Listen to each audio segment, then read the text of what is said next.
हाथों में झोला लिए डीएम पूजा सिंह भेष बदलकर बिना किसी सिक्योरिटी गार्ड और बिना किसी तामझाम के बाजार जा रही थी।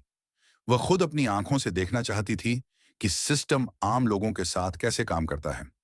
घूमते घूमते उसकी नजर एक पानी पूरी के ठेले पर पड़ी, जो एक शंभू नाम के अधेड़ उम्र का आदमी तेजी से पानी पूरियां भर भर कर ग्राहकों को दे रहा था। उसके चेहरे पर पसीना था, लेकिन आंखों में एक अजीब सी संतुष्टि थी। पूजा ठेले के पास जाकर खड़ी हो गई और बोली, भैया एक प्लेट पानी पूरी लगाना। शंभू ने मुस्कुराकर उसकी तरफ देखा और बोला, हाँ मैडम, बताइए तीखा या मीठा खाएंगी। पूजा की आंखों में शरारत चमकी। बोली, एकदम तीखा बनाना, ऐसा कि मजा आ जाए। शंभू ने कहा, बस मैडम, अभी देखिए। और फिर अपनी कला का प्रदर्शन शुरू कर दिया। उसने एक पानी पूरी उठाई, उसमें सफेद मटर और आलू का मसाला भरा और फिर उसे पुदीने और इमली वाले मसालेदार पानी के जग में डुबोकर पूजा की ओर बढ़ा दिया। पूजा ने पानी पूरी को मुंह में जैसे ही डाला, तभी लोगों की हंसी ठिठोली की आवाजें दब गईं। पूजा ने मुड़कर देखा तो दो बुलेट मोटर बाइक पर तीन पुलिस वाले और एक रौबदार इंस्पेक्टर विक्रम राणे सवार थे। उनकी मोटरसाइकिल ठीक इनके ठेले के सामने आकर रुकी। विक्रम राणा अपनी मूंछों पर ताव देते हुए बाइक से अपने सिपाहियों के साथ उतरा और शंभू को घूरते हुए अपनी कड़क आवाज में कहा, अबे शंभू, तेरा ठेला आज फिर यहां लग गया। कितनी बार बोला है कि सड़क पर धंधा नहीं करना है, लेकिन तू तो सुधरने का नाम ही नहीं ले रहा है। शंभू का खिला हुआ चेहरा पल भर में मुरझा गया। उसने घबराते हुए अपने दोनों हाथ जोड़ लिए। साहब, गरीब आदमी हूं, बच्चों को पालना है, थोड़ा साइड में ही तो लगाया है। साहब, किसी को तकलीफ नहीं हो रही। इंस्पेक्टर विक्रम राणे जोर से हंसा। तकलीफ नहीं हो रही? तू हमें सिखाएगा कि तकलीफ हो रही है या नहीं, और इस हफ्ते का हिस्सा कहां है? लगता है धंधा ज्यादा अच्छा चल रहा है, तभी दिमाग खराब हो गया है। शंभू बिलगिड़ाने लगा। नहीं साहब, ऐसी बात नहीं है। अभी बोहनी भी ठीक से नहीं हुई है। शाम तक जो भी बनेगा मैं थाने में पहुंचा दूंगा साहब। इंस्पेक्टर विक्रम राणे की आंखें गुस्से से लाल हो गईं और बोला, शाम तक हमें बेवकूफ समझा है? क्या तू हमें शाम तक इंतजार कराएगा? शंभू डरते हुए बोला, नहीं साहब, मेरा वो मतलब नहीं था। शंभू कुछ और कहता, उससे पहले ही कांस्टेबल पाटिल ने आगे बढ़कर ठेले पर रखे पानी के जग को उठाकर सड़क पर फेंक दिया। मसालेदार पानी सड़क पर फैल गया और फिर इससे पहले कि कोई कुछ समझ पाता, इंस्पेक्टर विक्रम राणे ने अपनी भारी भरकम लात शंभू के ठेले पर दे मारी, जिससे पूरा ठेला पलट गया। उबले हुए आलू, मटर चटनी सब सड़क पर बिखर गए। सैकड़ों पानी पूरियां जमीन पर गिरकर गंदे पानी में लथपथ हो गईं। शंभू की दिन भर की मेहनत, उसकी बेटी के डॉक्टर बनने का सपना, सब उस गंदी सड़क पर बिखरा पड़ा था। शंभू जमीन पर बैठकर अपनी बिखरी हुई पूरियों को देख रहा था और उसकी आंखों से आंसू बह रहे थे। ये सब देखकर पूजा सिंह का खून खौल उठा। एक डीएम के तौर पर नहीं, बल्कि एक इंसान के तौर पर। वह एक कदम आगे बढ़ी और अपनी आवाज को जितना हो सके सख्त बनाते हुए बोली, ये क्या तरीका है? किसी गरीब की रोजी रोटी को इस तरह लात मारते हुए आपको शर्म नहीं आती? पूजा की आवाज सुनते ही इंस्पेक्टर विक्रम राणे और उसके साथी चौंक कर उसकी तरफ मुड़े। विक्रम राणे ने पूजा को ऊपर से नीचे तक घूरकर सोचने लगा कि एक मामूली सी सूट पहनी औरत मुझे कानून सिखाने की हिम्मत कर रही है। विक्रम राणा हंसते हुए बोला, ओहो, तो देखो जरा आज समाज सेवा करने कौन आया है। अरे मैडम, तुम कौन हो? इसकी रिश्तेदार हो जाओ, अपना काम करो, ज्यादा नेतागिरी मत, यहां झाड़ो। कांस्टेबल पाटिल ने भी मजाक उड़ाते हुए कहा, लगता है मैडम नई नई इस शहर में आई हैं, इन्हें पता नहीं इंस्पेक्टर विक्रम राणे साहब कौन हैं। पूजा ने गहरी सांस ली और बोली, मैं कोई भी हूं, लेकिन मैं इस देश की नागरिक हूं और मैं पूछ रही हूं कि किस कानून में आपको यह हक दिया कि आप किसी की मेहनत को ऐसे बर्बाद कर दें। ये गरीबों पर जुल्म नहीं तो और क्या है? जुल्म और कानून जैसे शब्द सुनकर विक्रम राणे का पारा चढ़ गया और सोचने लगा कि एक मामूली सी औरत उसके मुंह लग रही थी। वह भी पूरी भीड़ के सामने उसकी ईगो को ठेस पहुंच गया। उसका चेहरा गुस्से से तमतमा गया और चिल्लाते हुए बोला, रुक, तुझे अभी कानून सिखाता हूं। और अगले ही पल बिना किसी चेतावनी के उसने गुस्से में आकर अपना हाथ उठाया और पूजा सिंह के गाल पर एक जोरदार थप्पड़ जड़ दिया। आवाज इतनी तेज थी कि एक पल के लिए जैसे वक्त ही रुक गया हो। उसके गाल पर पांचों उंगलियों के लाल निशान उभर आए। कान में एक अजीब सी झंझनाहट होने लगी। भीड़ अवाक थी। लोगों की आंखें फटी की फटी रह गईं। कोई यकीन नहीं कर पा रहा था कि एक पुलिस वाले ने खुले बाजार में एक औरत पर हाथ उठा दिया। शंभू तो जैसे सदमे में चला गया था, लेकिन पुलिस वालों को इससे कोई फर्क नहीं पड़ा। वे जोर जोर से हंसने लगे और बोले, बढ़िया है, बड़ी कानून सिखाने आई थी। विक्रम राणे ने अपनी हथेली झाड़ते हुए कहा। अब पता चला पुलिस से जुबान लगाने का नतीजा। पूजा ने अपना गाल सहलाया। उसे दर्द से ज्यादा बेइज्जती महसूस हो रही थी, लेकिन उसके अंदर का गुस्सा अब एक गर्म संकल्प में बदल चुका था। तभी एक सिपाही ने आगे बढ़कर पूजा की कलाई सख्ती से पकड़ ली और बोला, साहब बोलिए, अभी इसे थाने घसीटते हुए ले चलते हैं। इंस्पेक्टर विक्रम राणे चिल्लाते हुए बोला, हाँ ले चलो, इस लड़की को थाने, वहीं इसकी सारी अकड़ को निकालेंगे। फिर पूजा को दो पुलिस कांस्टेबल धकेलते हुए गाड़ी की तरफ ले जाने लगा। भीड़ अभी मूक दर्शक बनी खड़ी थी। किसी की हिम्मत नहीं थी। इंस्पेक्टर के खिलाफ आवाज उठाने की सबकी आंखों में पुलिस का खौफ साफ दिख रहा था। पूजा को अब एहसास हुआ कि स्थिति कितनी गंभीर है। उसे लगा कि अब उसे अपनी असली पहचान बता देनी चाहिए। बस एक फोन करना है और यह चारों उसके कदमों में होंगे। लेकिन जैसे ही उसने यह सोचा, उसके दिमाग में एक और ख्याल आया। अगर मैंने अभी बता दिया कि मैं डीएम हूं, तो ये सब डर के मारे मेरे आगे पीछे घूमने लगेंगे, मुझे सलाम करेंगे, माफी मांगेंगे। लेकिन उस सच्चाई का क्या होगा जो मैं देखने निकली थी? उस आम आदमी का क्या होगा जिसके पास डीएम का टैग नहीं है? उन हजारों लोगों का क्या होगा जो रोज इसी तरह जलील होते हैं और कोई उनकी नहीं सुनता? उसने मन ही मन फैसला किया, मैं अभी अपनी पहचान नहीं बताऊंगी। मुझे इस सिस्टम की गंदगी को आखिर तक देखना है। मुझे जानना है कि ये लोग एक आम बेसहारा औरत के साथ किस हद तक गिर सकते हैं। ये नाटक अभी और चलेगा। उसने कोई विरोध नहीं किया। पुलिस वालों ने उसे जबरदस्ती घसीटते हुए गाड़ी पर बिठाया और गाड़ी स्टार्ट हुई, पुलिस स्टेशन की तरफ बढ़ गई। पूजा खामोशी से बैठी रही। उसका चेहरा शांत था, लेकिन उसकी आंखों में एक तूफान पल रहा था। रास्ते भर पुलिस वाले बेहुदा मजाक करते रहे और वे बोल रहे थे, अबे यह औरत तो बहुत तेज निकली, लगता है किसी बड़े घर की है। तो किसी ने कहा, अरे नहीं रे, बड़े घर की होती तो भिखारियों की तरह खड़ी होकर पानी पूरी खाती, जरूर किसी के साथ भागकर आई होगी और अब हमें कानून सिखा रही थी।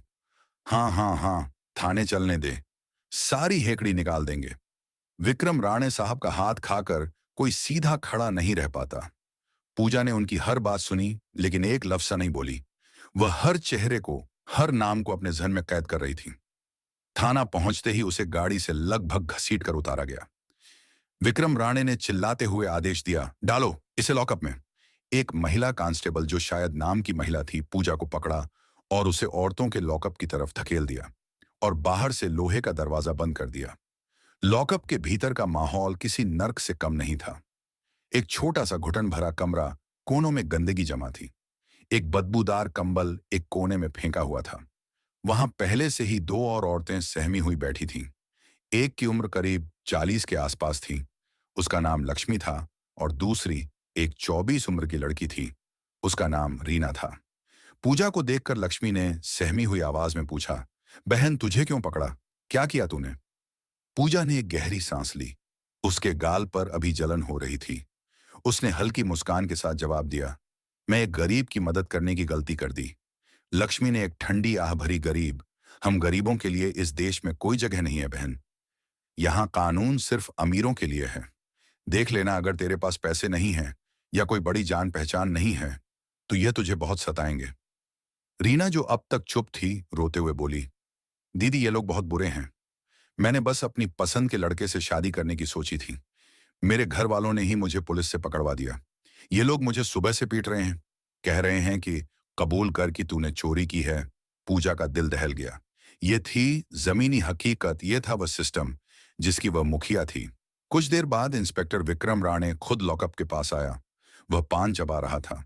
उसने लॉकअप की सलाखों से पूजा को घूरते हुए कहा, तो मैडम, समाज सुधारक कैसा लगा हमारा सरकारी मेहमान खाना? पूजा ने बिना डरे उसकी आंखों में आंखें डालकर कहा, इंस्पेक्टर तुमने अच्छा नहीं किया। तुमने अपनी वर्दी का अपमान किया है। विक्रम राणे जोर से थूका, वर्दी का पाठ मुझे मत पढ़ा। चुपचाप इस कागज पर साइन कर दे। इसमें लिखा है कि तूने सरकारी काम में बाधा डाली और नशे में धुत होकर हंगामा किया। साइन कर और दफा हो जाए यहां से। पूजा ने कागज की तरफ देखा और बोली, मैं किसी झूठे कागज पर साइन नहीं करूंगी। मैंने कोई गलती नहीं की है। विक्रम राणे हंसा और बोला, नहीं करेगी तब ठीक है, यहीं सर मच्छर काटेंगे, तब अक्ल ठिकाने आएगी। फिर उसने गंदी मुस्कान दी और बोला, दूसरा तरीका भी है हमारे पास। पूजा समझ गई कि उसका इशारा किस तरफ है। उसे घिन आ रही थी। पूजा ने कहा, जो करना है कर लो, मैं साइन नहीं करूंगी। ठीक है। उसके बाद विक्रम राणे ने गुस्सा हो गया और बोला, पाटिल इसे अंदर ले जाओ और इसे अच्छे से समझाओ कि पुलिस की बात ना मानने का अंजाम क्या होता है। पूजा का दिल एक पल के लिए जोर से धड़का। दो सिपाही लॉकअप के अंदर आए। चल बाहर निकल। पूजा अपनी जगह से नहीं हिली। वह बोली, मैंने कहा ना मैं बेकसूर हूं। अचानक एक सिपाही ने आगे बढ़कर पूजा के बालों को जोर से पकड़कर खींचा। अबे सुनती नहीं है क्या, साहब बुला रहे हैं। दर्द की एक तेज लहर पूजा के सिर से होती हुई पूरे बदन में दौड़ गई। उसका सिर पीछे की ओर झुक गया। छोड़ो मुझे, ये तुम गलत कर रहे हो, वो चिल्लाई। सिपाही ठहाका लगाकर बोला, बड़ी आई न्याय की देवी, यहां हमारा कानून चलता है, समझे। उन्होंने पूजा को जबरदस्ती घसीटते हुए लॉकअप से बाहर निकाला और एक छोटे अंधेरे कमरे में ले जाकर जमीन पर धक्का दे दिया। पूजा जमीन पर गिर पड़ी। उसकी सूट का पल्लू खुल गया था। इंस्पेक्टर विक्रम राणे भी उस कमरे में आया। उसके हाथ में एक लकड़ी की मोटी छड़ी डंडा थी। अब बता, उसने डंडे को अपनी हथेली पर मारते हुए कहा, साइन करती है या यह डंडा तेरी सारी समाज सेवा निकाल दे। पूजा ने सिर उठाकर उसकी आंखों में देखा। उसका खून खौल रहा था। यह बर्बरता की हद थी। पूजा ने अपनी आवाज में जितनी ताकत थी उतनी बटोर कर कहा, मारो मुझे, लेकिन याद रखना, हर एक चोट का हिसाब देना होगा तुम्हें। विक्रम राणे हंसा, हाँ हाँ हाँ, कौन लेगा हमसे हिसाब, तू एक सड़क छाप औरत लेगी। अब देख, तुझे दिखाता हूं कि तू कितनी नेतागिरी करती है। इतना कहा और अपना डंडा हवा में उठाया। पूजा ने आंखें बंद कर लीं। उसे लगा कि अब अपनी पहचान बता देने का वक्त आ गया है। लेकिन तभी बाहर से किसी के तेज कदमों की आहट आई। दरवाजा जोर से खुला। एक दूसरा पुलिस अफसर एसीपी रैंक का अंदर आया और बोला, यहां क्या हो रहा है? विक्रम राणे, ये औरत कौन है और ये शोर कैसा? विक्रम राणे हड़बड़ा गया। उसने डंडा झट से पीछे छुपा लिया। सर, ये औरत बहुत बदतमीज है। सड़क पर हंगामा कर रही थी, सरकारी काम में बाधा भी डाल रही थी। एसीपी ने संदेह भरी नजरों से विक्रम राणे को घूरा। तो तुम इस पर बल प्रयोग कर रहे हो? एक औरत पर? विक्रम राणे घबरा गया। नहीं सर, वह ये बहुत चालाक है। सर मान ही नहीं रही थी। पूजा ने एसीपी की आंखों में सीधे देखा और बोला, ऑफिसर, अगर आपको कानून की जरा भी समझ है तो आप जानते होंगे कि बिना किसी महिला कांस्टेबल की मौजूदगी के रात में एक महिला को इस तरह प्रताड़ित करना गैरकानूनी है। एसीपी कुछ पल चुप रहा। उसे लगा कि यह औरत आम नहीं है। इसके बात करने का तरीका, इसकी आंखों में डर की जगह गुस्सा कुछ तो अलग था। उसने इंस्पेक्टर विक्रम राणे को घूरते हुए पूछा, बिना सबूत के इसे बंद क्यों किया है? इंस्पेक्टर विक्रम राणे झिझकते हुए बोला, सर वो गवाह हैं। एसीपी ने गहरी सांस ली। वो शायद और पचड़े में नहीं पड़ना चाहता था। उसने पूजा की ओर देखा और कहा, ठीक है, इसे वापस लॉकअप में डालो। सुबह मजिस्ट्रेट के सामने पेश कर देना और राणे कोई तमाशा नहीं होना चाहिए। इंस्पेक्टर विक्रम राणे ने नाखुशी से सिर हिलाया। पूजा को वापस लॉकअप में डाल दिया गया। वह बच गई थी कम से कम अभी के लिए, लेकिन उसका संकल्प और मजबूत हो गया था। आधी रात को उसे खाने के नाम पर 2 बासी रोटियां और पानी जैसी दाल दी गई जिसे शायद कोई जानवर भी न खाता, और उसे एक बदबूदार गंदा कंबल दिया गया। पूरी रात मच्छर उसे काटते रहे। लक्ष्मी और रीना के सिसकने की आवाजें आती रहीं। पूजा सो नहीं पाई। वह बस सोचती रही। यह रात उसके लिए एक सबक थी। यह रात उसे बता रही थी कि उसका काम कितना मुश्किल है। यह रात उसके डीएम होने का असली इम्तिहान ले रही थी। अगली सुबह जब सूरज की हल्की किरणें लॉकअप की छोटी सी खिड़की से अंदर आईं, तो पूजा के बदन में सख्त जमीन पर सोने से अकड़न हो चुकी थी। गाल पर थप्पड़ का निशान अब नीला पड़ गया था। तभी इंस्पेक्टर विक्रम राणे फिर से आया। उसके चेहरे पर वही घमंड था और उसने घमंड से कहा, अबे आज तेरी किस्मत अच्छी है। चल, तेरी जमानत हो गई। पूजा चौंक गई। जमानत? मेरी जमानत किसने कराई इंस्पेक्टर? विक्रम राणे हंसा। कोई पत्रकार है कल रात का तमाशा किसी ने उसे बता दिया होगा। तेरे जैसे लोगों को बचाने के लिए कोई ना कोई मूर्ख आ ही जाता है। चल निकल यहां से। पूजा को लॉकअप से बाहर निकाला गया।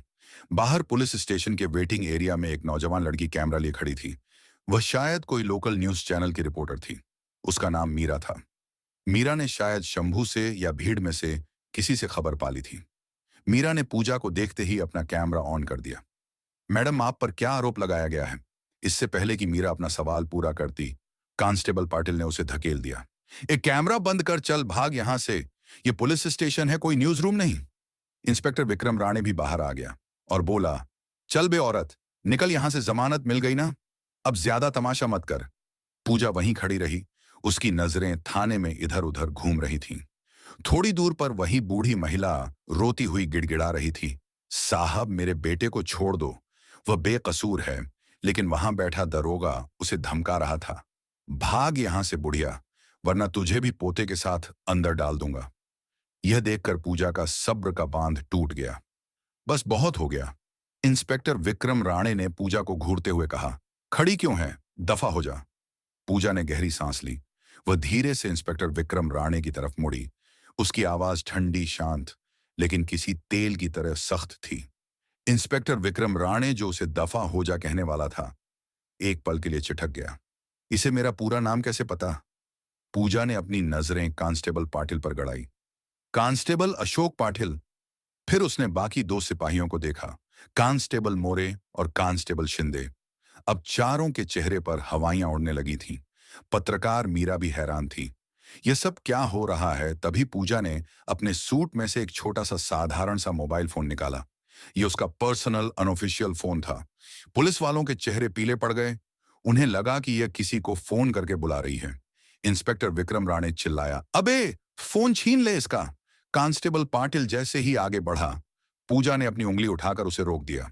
उसकी आवाज में अब वो अधिकार था जो एक आम औरत में नहीं हो सकता। वह बोली, अपनी जगह पर खड़े रहो। कांस्टेबल पाटिल के कदम वहीं जम गए। पूजा ने एक नंबर डायल किया। फोन स्पीकर पर था। घंटी बजी, वह कमिश्नर ऑफिस के फोन लगा रही थी। इंस्पेक्टर विक्रम राणे और पाटिल की आंखें फटी रह गईं। पूजा ने शांत आवाज में कहा, कमिश्नर साहब से बात कराएं। कहिए पूजा सिंह लाइन पर हैं। रिसेप्शनिस्ट की आवाज घबराई हुई, आई जी।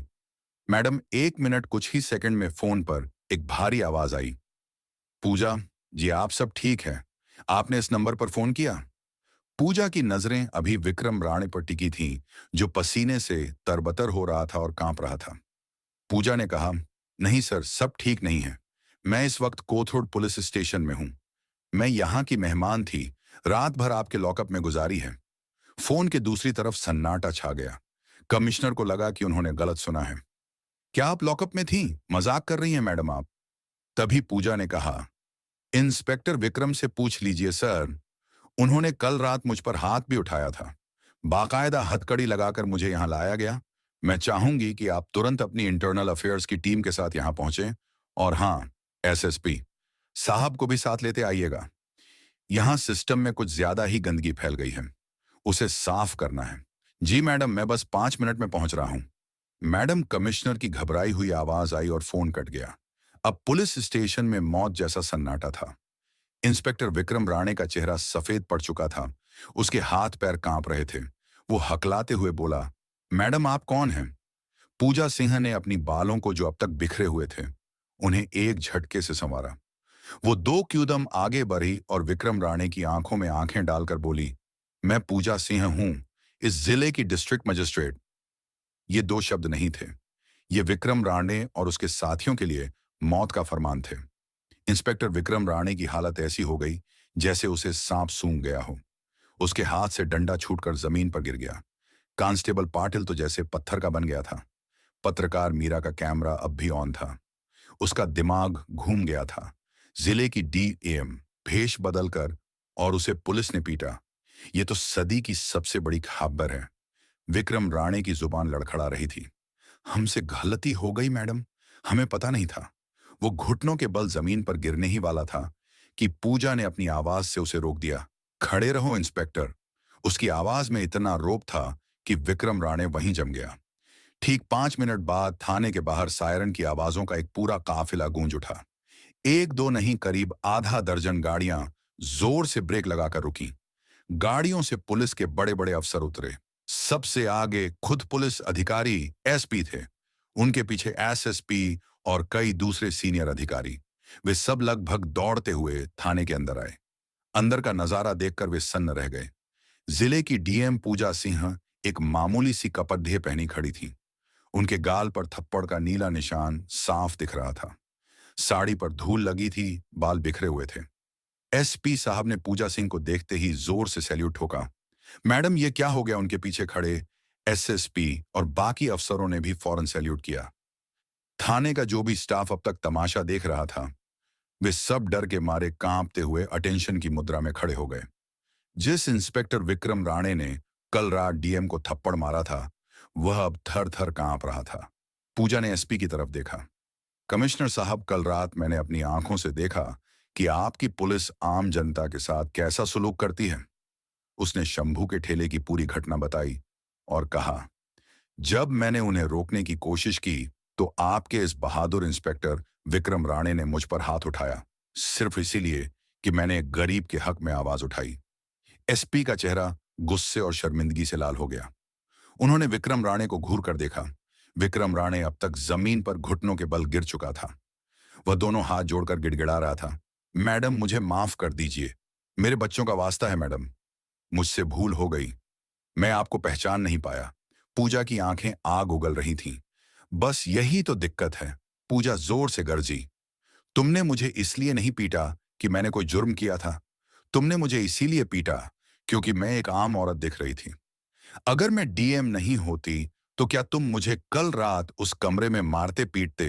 क्या तुम मुझे झूठे केस में फंसाकर जेल भेज देते? बोलो। विक्रम राणे के पास कोई जवाब नहीं था। वो बस माफ कर दो मैडम रट रहा था। पूजा ने लॉकअप में बंद लक्ष्मी और रीना की तरफ इशारा किया। कमिश्नर साहब, उन औरतों का क्या क्या, उनका कोई हक नहीं है। ये पूरा थाना ये आपकी नाक के नीचे जुल्म का अड्डा बना हुआ है। पत्रकार मीरा ये सब रिकॉर्ड कर रही थी। ये पूरा ड्रामा लाइव जा रहा था। पूजा ने सख्त हास्त लहजे में आदेश दिया, कमिश्नर साहब, इंस्पेक्टर विक्रम राणे, कांस्टेबल अशोक पाटिल और उनके साथ कल रात ड्यूटी पर मौजूद उन दो सिपाहियों को मैं इमीडिएट इफेक्ट तत्काल प्रभाव से सस्पेंड करने का आदेश देती हूं। और सिर्फ सस्पेंशन नहीं, पूजा ने कहा, इन सब के खिलाफ एफआईआर दर्ज होगी। मुझ पर हाथ उठाने के लिए, सरकारी काम में बाधा डालने के लिए, जो असल में मैं नहीं ये डाल रहे थे। एक महिला को रात भर गैरकानूनी तौर पर हिरासत में रखने, धमकाने और जबरदस्ती करने की कोशिश करने के लिए। और हाँ, शंभू चाट वाले को जो नुकसान हुआ है उसकी भरपाई भी इन्हीं की तनख्वाह से की जाएगी। विक्रम राणे अब जमीन पर लौटकर रोने लगा था। मैडम, मैं बर्बाद हो जाऊंगा। मेरी मां बीमार है। मेरी बीवी का क्या होगा? पूजा ने ठंडे स्वर में कहा, जब तुमने उस गरीब शंभू के ठेले को लात मारी थी, तब क्या तुम्हें उसकी बीमार मां या उसके भूखे बच्चों का ख्याल आया था? जब तुमने मेरे गाल पर थप्पड़ मारा, तब क्या तुम्हें अपनी बीवी की इज्जत याद आई थी? पूरे पुलिस स्टेशन में गहरा सन्नाटा छा गया। आज पहली बार कानून ने अपनी असली ताकत दिखाई थी। पूजा सिंह ने एसपी को निर्देश दिया, सबसे पहले लक्ष्मी और रीना दोनों को तुरंत रिहा किया जाए और उनके केस की फाइल मेरे ऑफिस भिजवाई जाए। मैं खुद देखूंगी कि उन्हें इंसाफ मिले। इसके बाद पूजा थाने से बाहर आई। बाहर अब तक मीडिया की कई और गाड़ियां और आम लोगों की भारी भीड़ जमा हो चुकी थी। शंभू भी वहां खड़ा था, अपनी आंखों में आंसू लिए। पूजा सीधा शंभू के पास गई। शंभू उसे देखते ही हाथ जोड़ने लगा। पूजा ने उसके हाथ पकड़ लिए। शंभू भैया, माफी तो मुझे मांगनी चाहिए। मेरे ही सिस्टम के लोगों ने आपकी रोजी रोटी छीनी। मैं वादा करती हूं आपका ठेला आपको वापस मिलेगा और पूरे सम्मान के साथ। आपको म्यूनिसिपल कॉरपोरेशन से ऑफिशियल लाइसेंस भी दिलवाया जाएगा। आज से आपसे कोई हफ्ता नहीं मांगेगा। शंभू रो पड़ा, मैडम, आप तो देवी हैं। आपने हमें बचा लिया। मैं देवी नहीं, बस अपना फर्ज निभा रही हूं, पूजा ने कहा। फिर वह मीडिया की तरफ मुड़ी। मीरा ने माइक आगे किया। पूजा ने कहा, आज जो हुआ वो शर्मनाक है, लेकिन यह एक शुरुआत भी है। मैं इस शहर के हर नागरिक को यह भरोसा दिलाना चाहती हूं कि कानून से ऊपर कोई नहीं है। ना कोई नेता, ना कोई अफसर और ना ही कानून के रखवाले। अगर पुलिस जनता की रक्षक बनेगी तो हम उसे सलाम करेंगे, लेकिन अगर वह भक्षक बनेगी तो उसे बख्शा नहीं जाएगा। उसने कमिश्नर की तरफ देखकर कहा, मैं चाहती हूं कि इस थाने के हर कोने में सीसीटीवी कैमरे लगाए जाए और हर हफ्ते उनकी फुटेज की जांच हो। कमिश्नर ने सिर झुकाकर कहा, जी मैडम। इंस्पेक्टर विक्रम राणे और उसके साथियों को हथकड़ी लगाकर पुलिस की जीप में बिठाया जा रहा था। कल तक जो वर्दी उनका घमंड थी, आज वही वर्दी उनकी बेइज्जती का सबक बन गई थी। उनकी नौकरी, उनकी इज्जत, सब एक रात में खत्म हो गया था। पूजा सिंह अपनी सरकारी गाड़ी की तरफ बढ़ी। वह थकी हुई थी, उसके गाल पर दर्द था, लेकिन आज उसके दिल में एक गहरा सुकून था।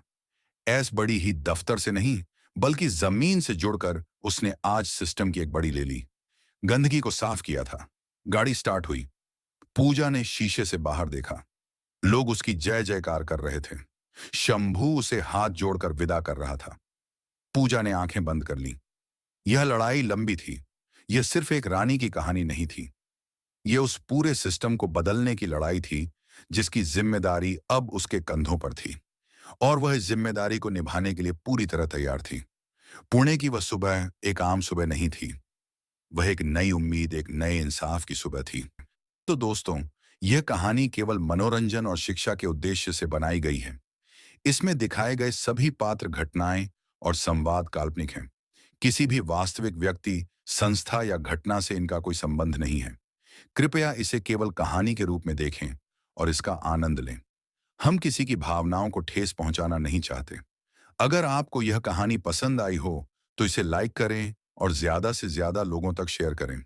कमेंट करके बताएं कौन सा कदम सबसे अच्छा लगा, और हमारे चैनल को सब्सक्राइब करना न भूलें, क्योंकि हम आपके लिए ऐसे ही प्रेरणादायक कहानियां लाते रहेंगे। धन्यवाद।